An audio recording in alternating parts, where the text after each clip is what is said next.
ইয়া রাসূলুল্লাহ, একটা কথা জিজ্ঞেস করি। বলো বলো। হযরত তোমার বলেন, নবীজি গো বলেন তো দেখি, ইসলাম সত্য না মিথ্যা? বলে ওমর, ইসলাম সত্য। বলে ইয়া রাসূলুল্লাহ, আল্লাহ সত্য না মিথ্যা? বলে সত্য। ওগো নবীজি, কুরআন সত্য না মিথ্যা? নবীজি বলে সত্য। হযরত ওমর বলেন, ইয়া রাসূলুল্লাহ, এই সত্য বিষয় আর গোপন থাকবে না। আপনি অনুমতি দিলে কাবার চত্বরে আজকে সত্যের প্রচার হয়ে যাবে। নারে তাকবীর, আল্লাহু আকবারের মিছিল দেব। একবার জোরে জোরে বলা যাবে কি সুবহানাল্লাহ? কিসের মিছিল? আরো জোরে বলেন। কে বলছে? আরো জোরে বলেন, কে বলছে? হযরত ওমর বলছে, ইয়া রাসূলুল্লাহ, ইয়া হাবিবাল্লাহ, আপনি যদি অনুমতি দেন গো নবীজি, তাহলে কাবার চত্বরে আজকে বড়ত্বের স্লোগান হবে। কিসের স্লোগান? কার বড়ত্ব? আর জোরে বলে। আল্লাহ নবী বলে, ওমর, তুমি যদি নারে তাকবীর আল্লাহু আকবার স্লোগান দিতে যাও, আবু জেল তোমার বিরুদ্ধে মামলা দেবে, তোমারে গ্রেফতার করবে, তোমার জেলখানায় ঢুকাবে। হযরত ওমর বলে, নবীজি গো, আপনি যদি দোয়া করেন, আল্লাহ যদি রহমত করে, আমি খত্তাবের বেটা ওমর, আমি কথা দিলাম, মক্কার এমন কোন বাপের বেটা নাই আমি ওমরের সামনে এসে আমাকে বাধা দেয়। মাথায় পল্লা থব না, ধর থাকবে, মাথা থাকবে না। সুবহানাল্লাহ, জোরে কর। নবীজি বলে, ওমর, তাহলে আমি তোমার সাথে লড়াইয়ে যেতে চাই, মিছিলে যেতে চাই। হযরত ওমর বলে, ইয়া রাসূলুল্লাহ, ইয়া হাবিবাল্লাহ, আপনি যদি আমার সাথে মিছিলে যান, তাহলে তো নবীজি গো আমার শক্তি যা থাকবে 1000 গুণে আল্লাহ বাড়িয়ে দেবে। বিশ্ব নবীকে ডান পাশে নিয়ে হযরত ওমর রওনা করেছেন। দূর থেকে সেদিন আবু বকর ডাক দিয়ে বলে, ওমর ভাই আমার, এসে ইসলাম গ্রহণ করি, তুমি নবীজিকে নিয়ে সত্যের মিছিলে যাও, আমাকে কি সাথে নেবে না? আমাকে কি ওই সত্যের মিছিলে কি নেবে না? আমাকে শহীদ করে সেই মিছিলে শামিল করে নিও। যেই মিছিলের নেতা আমির হামজা, খুবাইব খাবাব, আল্লাহর ছিল যারা অতি প্রিয়, শামিল করে নিও। বলেন না, আমাকে শহীদ করে সেই মিছিলে শামিল করে নিও। যেই মিছিলের নেতা আমির হামজা, খুবাইব খাবাব, আল্লাহর ছিল যারা অতি প্রিয়, শামিল করে নিও। সিল্লায় কনামি। হযরত আবু বকর বলে, ওমর আমিও মিছিলে যেতে চাই। কয়জন হইল? জোরে বলতে হবে। দূর থেকে ছোট্ট মানুষ দৌড়িয়ে এসে বলে, নবীজি, ডান পাশে আবু বকর, বাম পাশে ওমর, দুজনকে নিয়ে সত্যের মিছিল দিতে যান কাবায়। আমি ছোট মানুষ, আমাকে কি সঙ্গে নেওয়া যায় না? বলেন তো সেই ছোট্ট মানুষটাকে? হযরত আলী ছোট্ট মানুষ ছিল, একটু খাটো মানুষ ছিলেন তিনি। বিশ্ব নবী হাসি দিয়ে বলে, আলী গো, ডানে আবু বকর, বামে ওমর, তুমি কোথায় দাঁড়াতে চাও? হযরত আলী বলে, ইয়া রাসূলুল্লাহ, ইয়া হাবিবাল্লাহ, আমি আলী ছোট মানুষ, সামনে দাঁড়াতে চাই।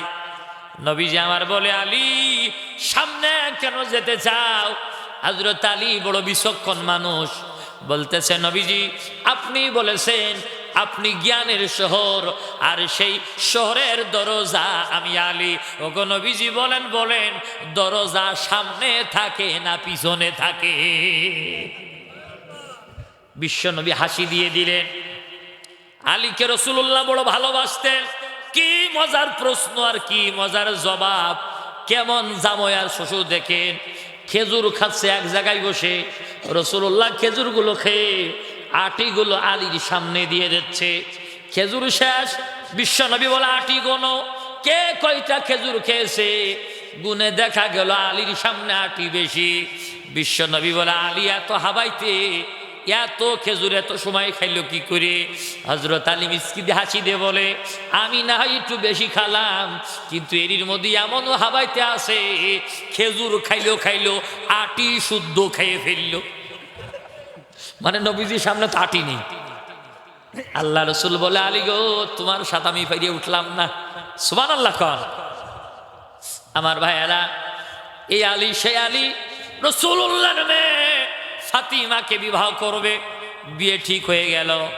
ঢাল বিক্রি করে বাজার করতে গেছে বাজারে। রাসূলুল্লাহর আরেক জামাই, তার নাম হল ওসমান জিন্নুরাইন। ওসমানও বাজারে গেছে, যে দেখে আলী ঢাল বিক্রি করার জন্য চিল্লাছে, ঢাল নেবে ঢাল নেবে ঢাল নেবে। হযরত ওসমান বলে, আলী ঢাল বেচলা কেন? বলে, ভাই ওসমান, তোমার শালীর সাথে আমার বিয়ে ঠিক হয়েছে, তুমি কি খবর টবর রাখো না? হযরত ওসমান কিছুই জানে না। নবীজির আপন জামাই, তাও 2 কন্যা বিয়ে দিয়া, সেই জামাই এখনো ঠিক পাইনি, শালীর বিয়ে ঠিক হয়ে গেছে।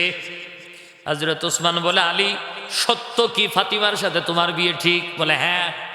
বলছে, আলী গো, ঢাল কত নিবা? বলে, এত দিনার। বলে, এই নাও টাকা, দাও ঢাল। ঢালটা নিয়ে নিল, টাকা দিয়ে দিল। হযরত আলী চলে যাচ্ছেন, পিছন দিক দিয়ে ওসমান ডেকে বলে, আলী রে, কিছুক্ষণ পরে তো ভাইরা ভাই হয়েই যাবা, ঢালটা কিনে নিলাম, এখন ঢালের মালিক আমি। শেরে খুদা আলী রে, ঢাল ছাড়া মানাই না।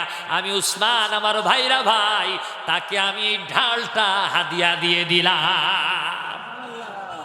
হযরত আলীর ডানাতে বাজার, বিয়ের বাজার, বাম হাতে ঢাল, রাসূলুল্লাহর কাছে হাজির। আল্লাহ নবী বলে, আলী ঢাল বিক্রি করে বাজার করবা, ঢালু হাতে বাজারু হাতে, কেমনে বাজার করলে? হযরত আলী বলে, নবীজি, আপনার বড় জামাই উসমানের সাথে দেখা হয়েছিল, ঢাল কিনে নিয়েছিল, সেই ঢাল আবার আমার হাদিয়া দিয়েছে। রাসূলুল্লাহ বলে, আলী রে, তোমার সাথে আমার মেয়ের বিয়ে ঠিক হয়েছে, এই সংবাদ কি উসমান রে দিয়ে দিয়েছো? বিশ্ব নবীর জামাই আলী বলে, এই কথা বলার কারণেই তো ঢাল হাদিয়া দিয়েছে। নবীজি জিবেই কামড় মেরে দিয়ে বলে, আলী করলি কি? জামাই রে এখনো দাওয়াত দিলাম না, তুই তো আগেই বাজারে হাড়ি ভেঙে দিলি। না জানি জামাই আমার কি বলে। গল্প করতে করতে হঠাৎ করে তাকিয়ে দেখে হযরত ওসমান জিন্নুরাইন এসে সালাম দেয়। আল্লাহ রাসূলের চেহারা লাল হয়ে গেছে লজ্জায়। হযরত ওসমান বলে, নবীজি, শ্বশুর দাওয়াত দিতে ভুলতে পারে, জামাই হিসাবে আমি আসতে ভুল করলি হয় না। কি মানুষ গো, সুবহানাল্লাহ কন। আর আমরা যদি জামাই হতাম, ঠেলায় আলাদা, মেয়ের দেখতে এসে সেদিন দাওয়াত, দেখতে গেছে সেদিন দাওয়াত, বিয়ের দিন ফেলেছে তাও তার কাছে শুনিয়ে, এরপরেও কয় যে তোর বাপ আমার দেখতে পারে না। ফকির বাইসা যে দেখতে পারে তার নিকে করতে পারো না।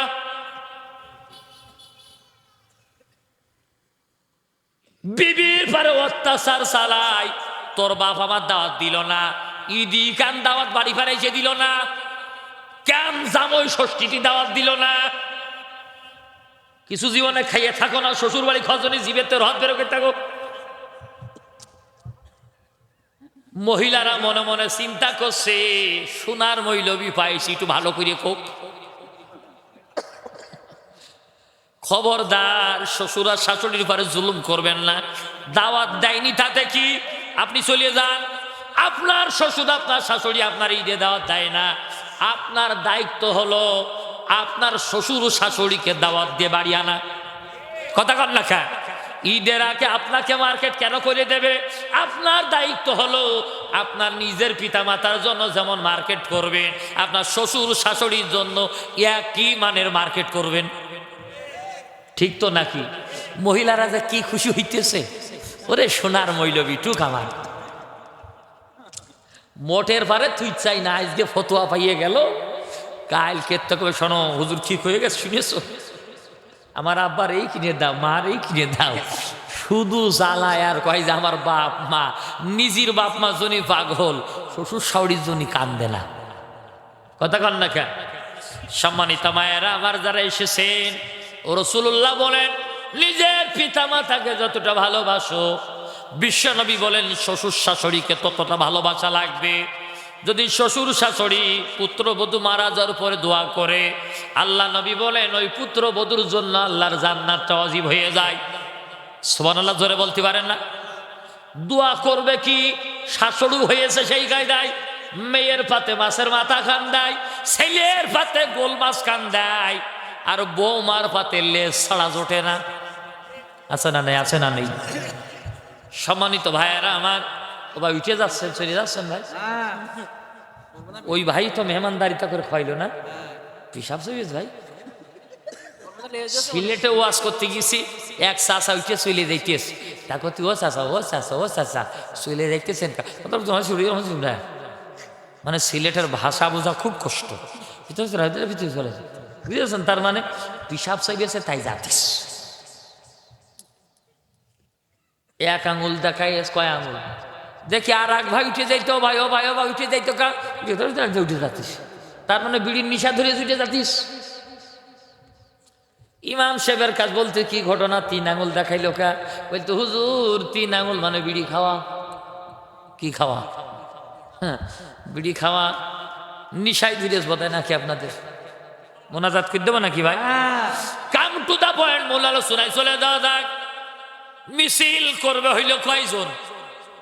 জোরে বলে। বিশ্বনবী, ডান পাশে আবু বকর, বাম পাশে উমর, সামনে হযরত আলী। সুবহানাল্লাহ বলবেন না? কয়জন হইল? কাবার চত্বরের ডান পাশে গিয়ে হযরত উমর চিল্লায় বলছেন নারে তাকবীর। এই 3 জন বলছেন আল্লাহু আকবার। এই তাকবীর দিতে দিতে কাবার চত্বরে যখন ডান পাশ দিয়ে রওনা করেছে, আবু জেহেলের সেনাপতি দৌড়িয়ে গিয়ে বলে, আবু জেহেল খবর ভালো না, যে উমরকে পাঠালেন মোহাম্মদের কাল্লান, তো উমর মুসলমান হয়ে গেছে। এখানেই শেষ নয়, একটা ভিন্ন কিছু ঘটে গেছে যা জীবনে কাবায় হয়নি, মক্কায় হয়নি, তাই আজকে সংগঠিত হয়েছে। বলছে কি হয়েছে খুলে বলো। বলে আবু জেহেল গো, রাষ্ট্রপতি গো, উমর মোহাম্মদ আবু বকর আলীকে নিয়ে কাবার চত্বরে নারে তাকবীর আল্লাহু আকবার স্লোগান দিচ্ছে, আর মক্কার মানুষেরা দাঁড়িয়ে দাঁড়িয়ে সেই স্লোগানগুলো উপভোগ করতেছে। সুবহানাল্লাহ, একটু আস্তে কর।